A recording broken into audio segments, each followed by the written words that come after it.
Oy, mga insan, itong aking breeder malupit. May inakay pa siyang apat sa taas, hindi pa silip-silip pa lang. Medyo magmi-meeting na naman. Napakaganda nito mga insan. Silip po. Yan mga insan, apat yan, yung African yan. Tingnan mo yung mga inakay niya. Uy, nakakatuwa yung sa ilalim. Yung aking kakatil, nagbabanatan din mga insan. Aba, magandang pangitain to. Nasimple rin, nagaya rin. Oh, kahit may inakay, nabira din. Aba, ilintik tong aking kakatil, nagaya. Puro parehas may mga inakay. Itong aking African, matikas. Silip na silip yung mga kanilang mga inakay Talaga naman yung aming magulang, manyakol Hindi pa nga nakakababa yung mga inakay. Gusto na naman magparami. Yan mga insan yung yan mga inakay niya. Apat yan Yan mga insan Kita mo. Wala pa. Wala pang ganong balahibo. Gusto na naman agad mangitlog. Matibay. Yan mga insan pagka ang breeder mo healthy, kahit may mga inakay pa yan mga insan, kung magandang kondisyon, yan, hindi magdadamot yan. At saka number one, hindi sila nai-stress sa kalagayan nila, yung kanilang area.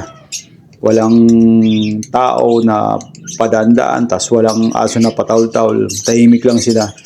Napakaganda ng mga bugayan mga insan. Kahit may inakay yan, maya yan, tulad nun, mag-meet uli agad yan. Tulad yan pag mga ito mga insan aking din breeder. Nainitan, naligo. Ito, makikita mo mga insan, yung point niya, babang-baba na. Yan, mangingitlog din yan. Ito mga insan, naghahanap tayo ng katarungan dito sa pusa. Mahirap naman. Pag tayo ay gumalaw sa pusa, hayop din yan, nakakaawa rin. Tingnan mo naman mga insan yung ginagawa ng pusa sa mga kulungan ko. Wala na nga daga. Ang pusa naman na nagbabantay sa mga alaga ko ngayon. Itong pusa na to, ito ay ligaw. Kaya pala mga ibon ko yung tarantan-taranta. Tingnan mo naman ang mga insan itong pusa na napaka-ambitious. Bawa pa talaga siya ng kulungan. Nagbabantay talaga na may madali siya. Siguro pag gabi ito tumitira to. Isipin mo mga insan yung pusa na to. Napagka-dangerous talaga yung kalagayan niya. Doon talaga sa kulungan talaga nagbabantay. Ito'y pusa na to. Ay ligaw to. Hindi to amin dito sa area na to Ligaw lang tong pusa na to. Kung makikita mo mga insan, yung mga ibon ko, taranta na naman. Wala na nga daga. Nalason ko. Ang kapalit naman to si pusa, si Tom.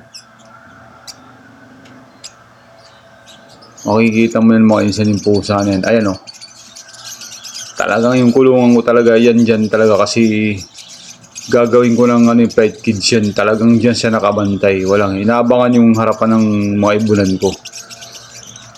Walang hiya talaga. Nakamasid-masid talaga Pagka ito walang tao, dakma nga abutin to.